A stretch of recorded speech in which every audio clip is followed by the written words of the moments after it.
Good morning dear student, online ক্লাসে স্বাগত। কেমন আছো তোমরা সবাই? আলহামদুলিল্লাহ, আশা করছি ভালো আছো।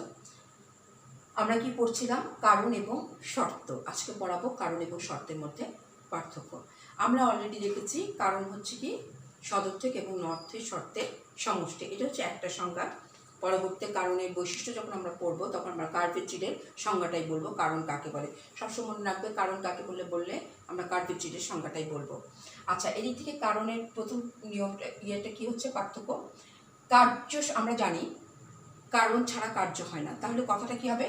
কার্য সংঘটনের সাথে সংশ্লিষ্ট ঘটনাবলীর সমষ্টি। কথাটা খেয়াল করো। অর্থাৎ কারণ হচ্ছে কার্যটা সৃষ্টি করার জন্য বা তৈরি করার জন্য সংশ্লিষ্ট ঘটনাবলীর সমষ্টি, একক ঘটনার কিন্তু। কারণ হচ্ছে কি সদর্থক এবং নর্থক শর্তের সমষ্টি। যে কোনো একটা শর্ত নিয়ে কখনোই কারণ হয় না। কারণ হতে হলে সদর্থক এবং নর্থক দুই ধরনের শর্ত থাকতে হবে, জন্য বলছে সংশ্লিষ্ট ঘটনাবলীর সমষ্টি।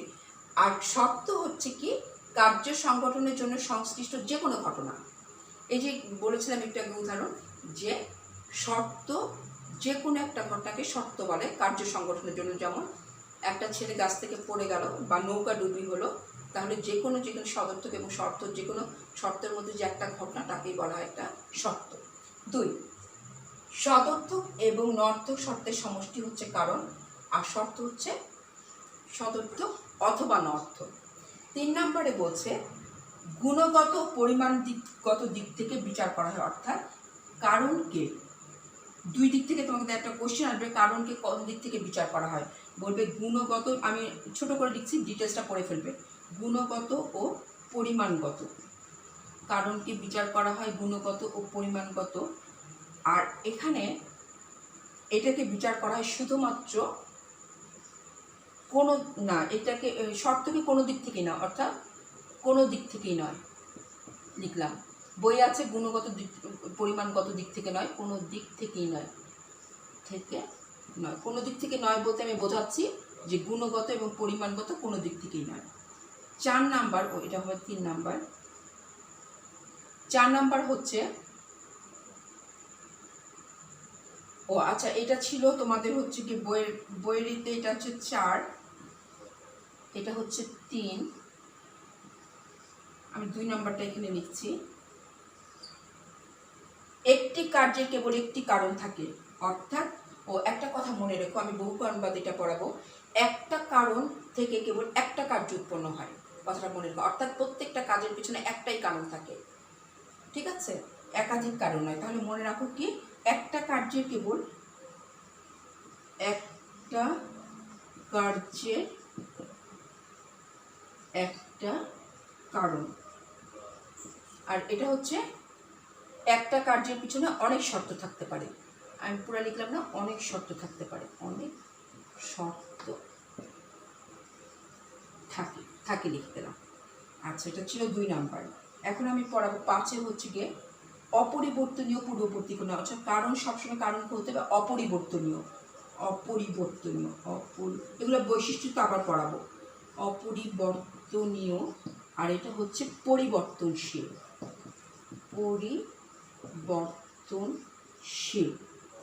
6 নাম্বার হচ্ছে পরিমাণগত দিক থেকে, অর্থাৎ পরিমাণের দিক থেকে কারণ এবং কার্য সমান। পরিমাণের দিক থেকে,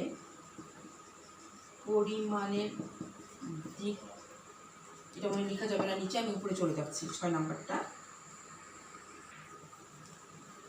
1 আর 3 আমি মুছে দিলাম, এটা বইতে সব পাবে। 6 হচ্ছে পরিমাণের দিক থেকে কারণ ও কার্য সমান।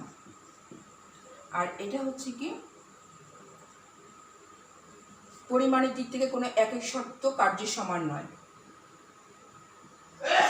পরিমাণের দিক থেকে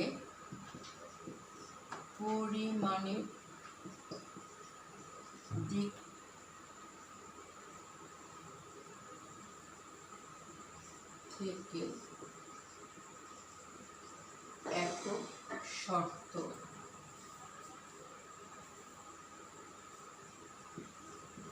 কার্যের সমান নয়। এ কথার মানে হচ্ছে একটা শর্ত দিয়ে কখনো কার্য হয় না, মানে পরিমাণের দিক থেকে একটা শর্ত কখনোই কার্যের সমান নয়। আচ্ছা, 7 নাম্বার হচ্ছে কারণ কার্যের নিকটতম পূর্ববর্তী ঘটনা। এখন পরও কারণের বৈশিষ্ট্য মতো আমরা এগুলো করবো। আচ্ছা, কারণ হচ্ছে কারণ বারবার লেখা দরকার, কার্যের পূর্বে ঘটে, কার্যের পূর্ববর্তী ঘটনা লেখা দরকার, পূর্ববর্তী ঘটনা। আর এটা হচ্ছে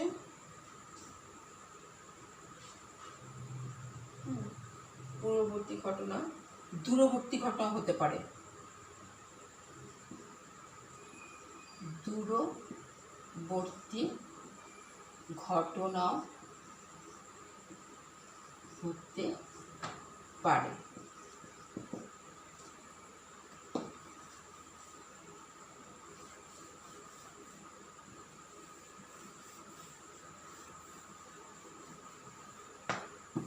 আর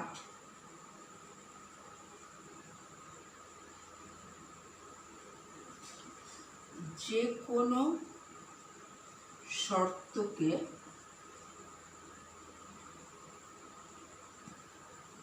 যে কোনো কারণকে শর্ত হিসেবে বিবেচনা করা যায়। এগুলো বই থেকে পড়ে হিসেবে বিবেচনা করা যায়। আর এই কথাটা কি হবে, যে কোনো কারণকে শর্ত হিসেবে বিবেচনা করা যায় না, আমি যে কোনো শর্তকে কারণ হিসেবে বিবেচনা করা যায় না, আমি এটা কথাটা এভাবে লিখি ড্যাশ দিয়ে, যে কোনো শর্তকে কারণ হিসেবে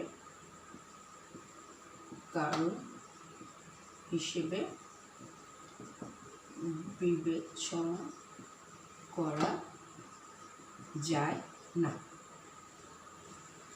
আচ্ছা, মানে যে কোনো শর্তকে সমগ্র কারণ হিসেবে, মানে আমরা একটা শর্তকে কখনোই সমগ্র কারণ হিসেবে বলতে পারবো না, তবে যে কোনো কারণকে আমি শর্ত বলতে পারবো। আচ্ছা, 9 নাম্বার হচ্ছে কারণ নির্ণয়ের জন্য শর্ত অপরিহার্য। কিন্তু শর্ত কারণের জন্য এভাবে লিখি, এখানে লিখি দিই, বই থেকে পড়ি না, জাস্ট এখানে লিখি শর্ত অপরিহার্য, তাহলে বুঝবে কার জন্য অপরিহার্য। আর 9 নম্বর অপরিহার্য নয়, অপরিহার্য নয় মানে শর্তের জন্য কারণ অপরিহার্য নয়, কিন্তু কারণের জন্য শর্ত অপরিহার্য। 10 নম্বর হচ্ছে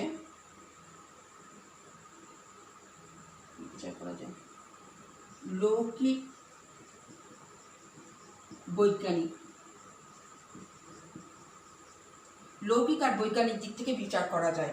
আর এটা হচ্ছে কি, শর্তকে শুধু বস্তুর অবিনশ্বরতার, শর্তকে মানে কারণকে আমরা বস্তুর এবং শক্তির উভয় অবিনশ্বরতার দিক থেকে ব্যাখ্যা করতে পারবো।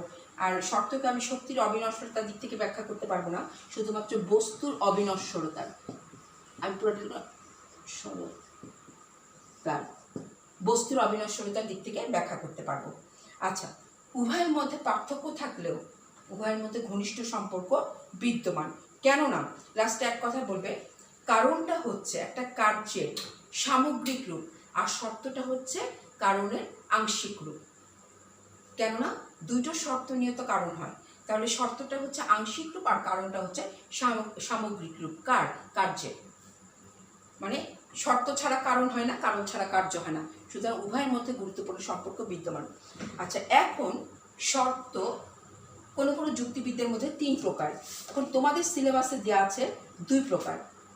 একটা হচ্ছে আবশ্যিক শর্ত হিসেবে, কারণ মনে রাখবে এটা কিন্তু শ্রেণী বিভাগ না, কখনোই বলবে না যে আবশ্যিক শর্ত এবং পর্যাপ্ত শর্ত এটা হচ্ছে কারণের শ্রেণী বিভাগ, এটা কখনোই শ্রেণী বিভাগ না, এটা আলাদা একটা কোশ্চেন। অর্থাৎ কথাটা খেয়াল রাখো, আবশ্যিক শর্ত মানে কি, কথাটা প্রথমেই দেওয়া আছে আবশ্যিক, অর্থাৎ যে শর্তটা অবশ্যই দরকার একটা ঘটনা সংগঠনের জন্য। ধরো তুমি পানি ফুটাবে চুলায়, তাহলে প্রথমেই তোমার আবশ্যিক শর্ত কি, চুলায় তোমাকে আগুন জ্বলতে হবে, আগুন ছাড়া তো কি পানিটা ফুটবে না। এখানে আগুনটা হচ্ছে কি, তাপটা হচ্ছে কি, মোট কথা আমি তাপই বলি, আগুন না বলে, সেটা ইলেকট্রিকের হতে পারে, ওভেনও হতে পারে, তাপ না দিলে তোমার পানিটা ফুটবে না, তাহলে তাপটা কি পানি ফোটার জন্য আবশ্যিক শর্ত। ঠিক আছে, এভাবে মনে রেখে তুমি বইয়ের ভাষায় মুখস্থ করবে। তাহলে এখানে আমি পার্থক্যটা মুছে দিচ্ছি। আবশ্যিক শর্ত হচ্ছে সহজ কথা হবে, কোনো বিশেষ ঘটনা উপস্থিতির জন্য অনেক শর্তে আবশ্যিক শর্তে কোনো একটা অনুপস্থিত ঘটবে না।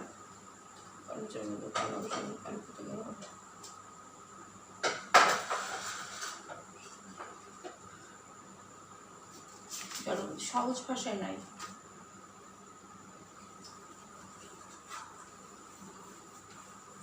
তোমরা এভাবে কথাটা লিখবে, কোনো একটি কার্য সংগঠনের জন্য যে শর্তের উপস্থিতি আবশ্যিকভাবে প্রয়োজন তাকে আবশ্যিক শর্ত বলে। আবশ্যিক শর্ত।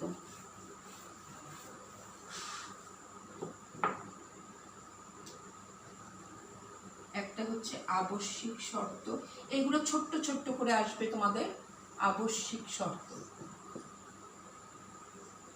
কার্য সংগঠনের জন্য অপরিহার্য যেটা। আচ্ছা, এখানে অবশ্যই উদাহরণটা পড়বে। তুমি যদি একটা জিনিসকে ভিজাতে চাও, ধরো তুমি এটা ভিজাবে একটা কাপড়, তাহলে তোমার কিসের দরকার? পানি। তাহলে ভিজানোর জন্য পানিটা হচ্ছে আবশ্যিক শর্ত, মনে রাখো। কোনো জিনিস পোড়াতে চাও, কিসের দরকার? আগুনের দরকার। সেটাই হচ্ছে পোড়ানোর জন্য আগুন হচ্ছে আবশ্যিক শর্ত। এটা হচ্ছে আবশ্যিক শর্ত। উদাহরণগুলো বইতে অনেক ধরনের আছে, উদাহরণ দেখে নিও। আর একটা হচ্ছে পর্যাপ্ত শর্ত। একটা তো শর্ত হলো আবশ্যিক শর্ত দরকার, তারপর হচ্ছে পর্যাপ্ত। আচ্ছা, আবশ্যিকটা হলেই শুধু হবে না, তার জন্য একটা পর্যাপ্ত পরিমাণ লাগবে। ধরো তুমি পানিটা ফুটাবে চুলায় দিয়ে, তাপের প্রয়োজন, এটা হচ্ছে আবশ্যিক শর্ত। এখন তাপটা তুমি এতটাই কমিয়ে দিয়েছো যে 2 ঘন্টা ধরে পানিটা ফুটছে না, তাহলে তার জন্য কি একটা পর্যাপ্ত পরিমাণ লাগবে না তাপের? সেটাকেই বলা হচ্ছে, যে বইয়ের ভাষায় পড়বে, কোনো একটি একক ঘটনা নয়, কারণ একটি শর্ত হলো কারণ একটি অপরিহার্য অংশ। এই কথাগুলো দরকার নেই। আচ্ছা, যে শর্তের উপস্থিতিতে কোনো ঘটনা অবশ্যই ঘটবে, অক্সিজেনের উপস্থিতি দহন কার্যে পর্যাপ্ত শর্ত নয়।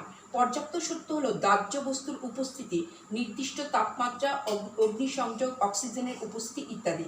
আবশ্যিক শর্ত অনেক হতে পারে, তবে সকল আবশ্যিক শর্তে পর্যাপ্ত শর্তের অন্তর্ভুক্ত নয়। আবশ্যিক শর্তের সমষ্টি হলো পর্যাপ্ত শর্ত। দুটি ঘটনার মধ্যে যদি এমন সম্পর্ক বিদ্যমান থাকে যার মধ্যে একটি ঘটলে অপরটি ঘটে, তাহলে প্রথমটি হচ্ছে দ্বিতীয়টি প্রথম শর্ত। আচ্ছা, তোমরা এই কঠিন ভাষাগুলো বুঝবে না, নিচের দিকে চলে যাবে একদম 338। এটা হচ্ছে 338 নাম্বার পেজে। এই উদাহরণটা পড়বে, বিষপান করলে মৃত্যু ঘটে। বিষপানই মৃত্যুর একমাত্র কারণ নয়, বিষপান ছাড়া অন্য কোনো উপায়ে মৃত্যু ঘটতে পারে, কাজে বিষপান মৃত্যুর পর্যাপ্ত শর্ত। পর্যাপ্ত শর্তের অন্যান্য উদাহরণগুলো দুর্ঘটনার মৃত্যু, গুলিবিদ্ধ হয়ে মৃত্যু। পর্যাপ্ত দেখা যাচ্ছে কারণ থেকে কার্য অনুমান, কিন্তু কার্য থেকে কারণ অনুমান করা যায় না। আচ্ছা, লাস্টের মিলের যে সংজ্ঞাটা সেটা পড়বে, কোনো ঘটনার পর্যাপ্ত শর্ত হলো সেই সকল শর্তের সমষ্টি যাদের উপস্থিতিতে উক্ত ঘটনা অবশ্যই ঘটবে। পর্যাপ্ত শর্ত হচ্ছে সেই শর্ত যাদের উপস্থিতিতেই ঘটনাটা ঘটবে। অর্থাৎ আমি যদি পানি, তোমরা এই উদাহরণটাই মনে রাখো, যদিও এই বইতে উদাহরণ নেই, তোমরা ডক্টর এম হুদার বইতে উদাহরণটা পাবে, যে পানি ফুটানোর জন্য তাপের প্রয়োজন, এটা হচ্ছে আবশ্যিক শর্ত। আর পর্যাপ্ত শর্ত হচ্ছে পানিটা ফুটানোর জন্য পর্যাপ্ত পরিমাণ তাপমাত্রার প্রয়োজন। এই যে পর্যাপ্ত পরিমাণ তাপমাত্রা, সেটাই হচ্ছে পর্যাপ্ত শর্ত। যেমন বিষপানে মৃত্যু ঘটে, কিন্তু নির্দিষ্ট পরিমাণে একটা বিষপান করলে মৃত্যু ঘটবে। যদি তুমি যতটুকু দরকার ততটুকু না খাও, তাহলে তো বেশি মৃত্যুকারণ হবে না, মানে মৃত্যু হবে না সেই বিষপান করে, তাই না? এটাই হচ্ছে পর্যাপ্ত শর্ত। আচ্ছা, এগুলো ছোট ছোট আসবে কোশ্চেন। পরের যে কোশ্চেনটা হচ্ছে ব্রড কোশ্চেন, এটা অনেকভাবে আসবে। কারণের বৈশিষ্ট্য, ভেরি ভেরি ইম্পর্টেন্ট একটা বিষয়। বৈশিষ্ট্য আছে তোমাদের এখানে 1 2 3 4 5 6 7 8। হ্যাঁ,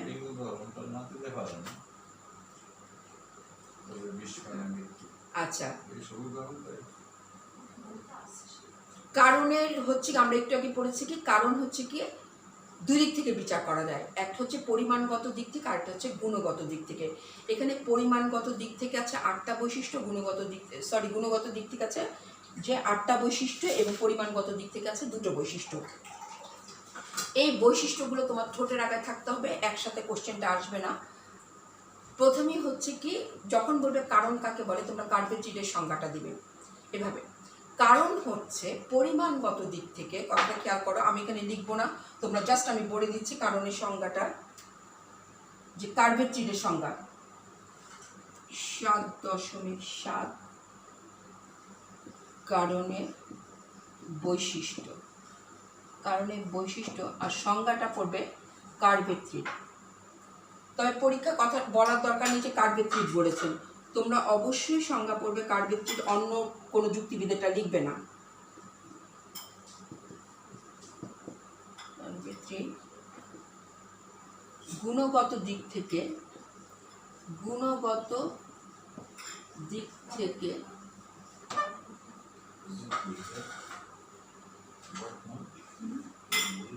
গুণগত দিক থেকে গুণগত দিক থেকে কারণ হলো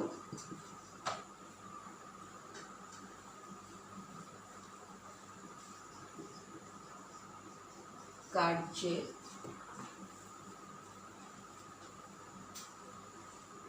এখানে কার্বোহাইড্রেট লিখলাম এই জন্য যে তোমরা যেন এই সংখ্যাটা দেখতে পারো।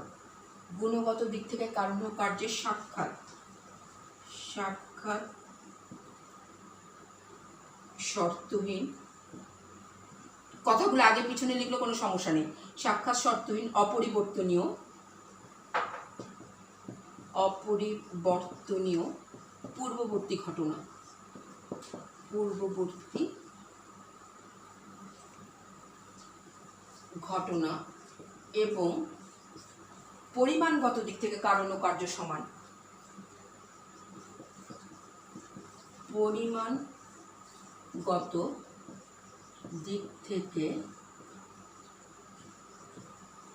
কারণ ও কার্য সমান। তাহলে দুটো দিক থেকে তোমাকে দেখাতে হবে, একটা হচ্ছে গুণগত, আরেকটা হচ্ছে পরিমাণগত। কি কি কথাটা খেয়াল রাখো, চারটা জিনিস। সাক্ষাৎ, সাক্ষাৎ মানে হচ্ছে মানে একদম অব্যবহিত, কোনো কোনো বইতে অব্যবহিত আছে, ঠিক আগ মুহূর্তে। শর্তহীন, যেখানে কোনো শর্ত থাকবে না। অপরিবর্তনীয়, যেটা পরিবর্তনশীল হবে না। পূর্ববর্তী, একটুকে বলেছে কারণ হবে কার্যের পূর্ববর্তী আগে।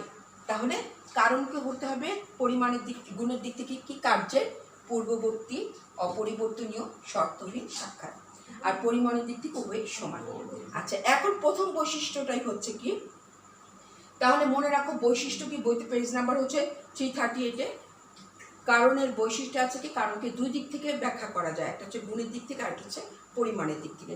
প্রথমটাই হচ্ছে গুণগতভাবে ইন্দ্রিয় গ্রাহ্য প্রাকৃতিক ঘটনা, 1 নাম্বার। এগুলো আমি আর বই ব্যাখ্যা করব না, আমি হেডলাইনটা লিখে দিচ্ছি। 1 নাম্বার,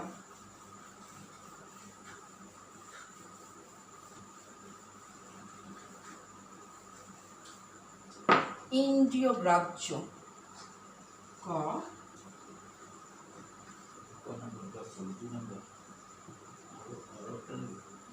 ইন্দ্রিয় গ্রাহ্য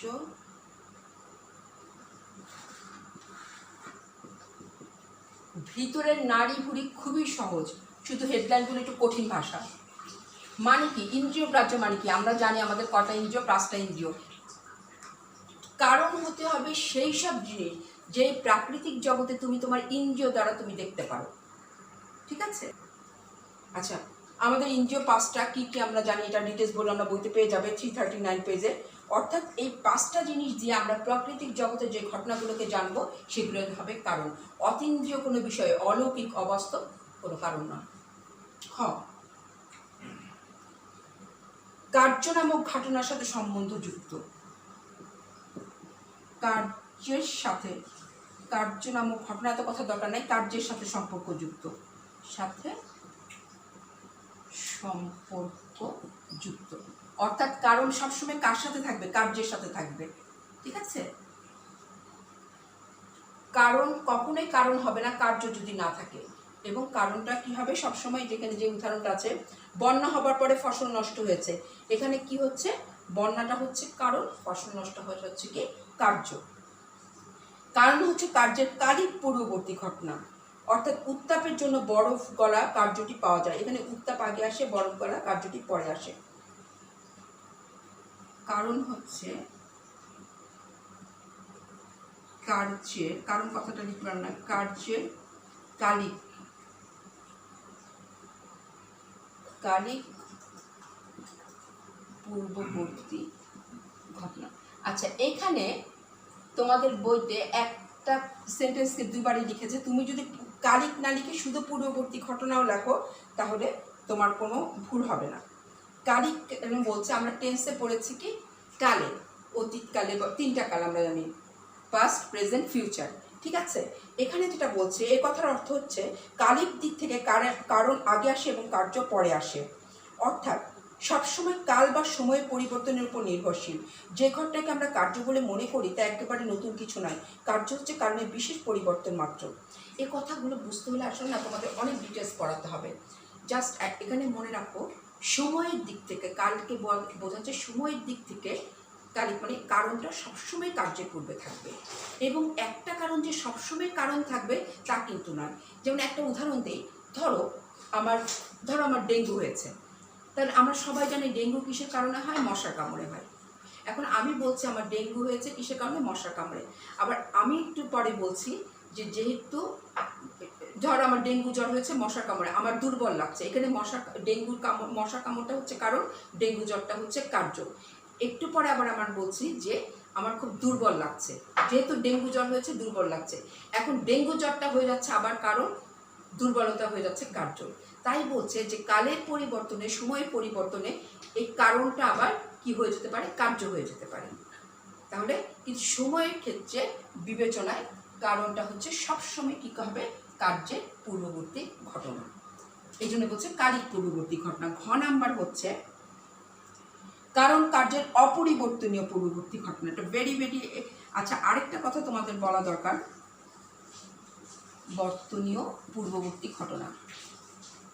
এখানে মনে রাখো, ঘ থেকে চ পর্যন্ত, ঘ অম্ম চ, এই তিনটা তোমাদের যখন নিয়ম লঙ্ঘন করা হবে, এগুলো আমি নেক্সট ক্লাসে পড়াবো, ছোট ছোট করে তিনটা ফ্যালাসি ঘটবে। কখন? অপরিবর্তনীয় ক্ষেত্রে ঘটবে, শর্তহীনের ক্ষেত্রে ঘটবে, সাক্ষাৎ পূর্ববর্তীর ক্ষেত্রে ঘটবে। অর্থাৎ কারণটা যখন, কারণকে সবসময় মাথায় ব্রেনে ফেলে দাও, কারণ কোনোদিনও পরিবর্তনশীল হবে না। আমি কথাটা বলি, আগুনের কাজ যদি হয় পোড়ানো, তাহলে আগুন কী হবে? একেবারে অপরিবর্তনীয়, পোড়ানোর জন্য। নিশ্চয়ই আমার হাত ভিজানোর জন্য আমি আগুনের উপর হাত দিব না। পানির কাজ যদি হয় ভিজানো, তাহলে পানি সারা জীবন ভিজাবে। এটা হচ্ছে ভিজানোর অপরিবর্তনীয় একটা শর্ত, সারা জীবনে ভিজাবে। ঠিক আছে, এখন আমি যদি কোনো পরিবর্তনশীল বিষয়কে নিয়ে আসি, যেমন একটা কথা বললাম যে আমার পরীক্ষা খারাপ হয়েছে। কেন খারাপ হচ্ছে? সকালবেলা আমি একটা কুৎসিত মুখ দেখেছি, এই কারণে আমার পরীক্ষা খারাপ হয়েছে। এখন কুৎসিত মুখ দেখা হচ্ছে একটা পরিবর্তনশীল ঘটনা। ওই কুৎসিত মুখ না দেখলে আমি যদি পরীক্ষার প্রিপারেশন না ভালো থাকলে এমনিও আমি খারাপ পরীক্ষা দিতাম। তাহলে এই যে কথাগুলো, এটা হচ্ছে কি পরিবর্তনশীল ঘটনা, কারণ করতে হবে অপরিবর্তনীয়। যদি পরিবর্তনশীল হয়, কাকতালীয় অনুপপত্তি ঘটবে। ভেরি ভেরি ইম্পর্টেন্ট একটা বিষয়, কাকতালীয় অনুপপত্তি, এটা তোমরা পড়ে নিবে। তারপরে অংশটা হচ্ছে, এটা নেক্সট ক্লাসে আর একটু বলবো, শর্তহীন। কারণকে হতে হবে কি শর্তহীন, কোনো শর্ত থাকবে না। যে একটা কথা মনে রাখো, সবসময় আমরা বলি কি দিনের পরে রাত আসে, অর্থাৎ রাতের কারণ হচ্ছে দিন। কথাটা মনে রাখো, দিন রাতের কারণ নয়, রাত দিনের কারণ নয়। কিসের ফলে দিন রাত হয়? আর নিকতির ফলে। ঠিক আছে, তাহলে এটা হচ্ছে একটা ফ্যালাসি। কারণকে হতে হবে কি শর্তহীন, কোনো শর্ত থাকতে পারবে না। আচ্ছা, তারপরে হচ্ছে, আর এই নিয়ম লঙ্ঘন, একটু আগে যেটা পরিবর্তনশীল সেটা হচ্ছে কাকতালীয়, আর এই নিয়ম লঙ্ঘন করলে হবে সহকার্যকে কারণ রূপে গ্রহণজনিত অনুপপত্তি। সহকার্যকে অর্থাৎ দুটো জিনিসকে একসাথে সবসময় থাকতে দেখলে বলতে পারবো না আমরা যে এটার কারণ এটা। আচ্ছা, থার্ড নাম্বার হচ্ছে সাক্ষাৎ। কারণকে সবসময় ঠিক আগ মুহূর্তে হতে হবে। যেমন ভূমিকম্পের ফলেই ধরো ফারাবিস মারা গেল, ভূমিকম্প হওয়ার ফলে। এখন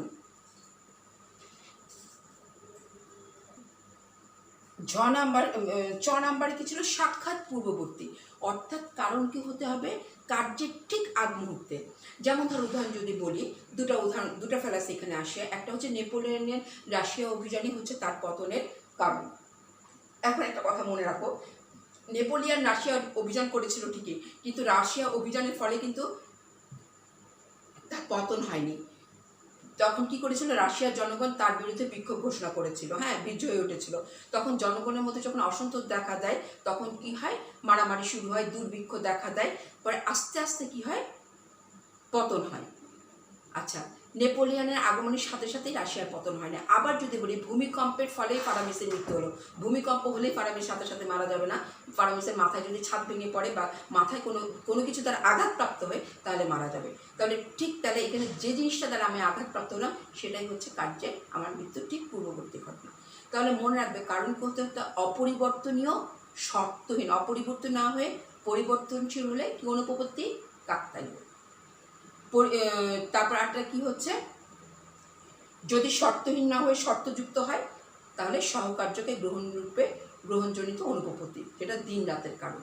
থার্ড নাম্বার হচ্ছে অব্যবহিত পূর্ববর্তী ঘটনা। এখানে যেটা আছে, কোনো ব্যক্তি 1 বছর আগে যদি কোনো কারণে বিষ পান করে, তারপরে এখানে যে উদাহরণটা আছে 1 বছর আগে বিষ পান করেছিল, 1 বছর পরে মারা গেছে, তাহলে সেই বিষ পানের কারণে সে মৃত্যুবরণ করেছে, এই কথা আমি বলতে পারবো যে 1 বছরের আগে বিষ পানের ফলে সে মৃত্যুবরণ করেছে? তখন কারণ করতে হবে সাক্ষাৎ পূর্ববর্তী ঘটনা, ঠিক আগ মুহূর্তে।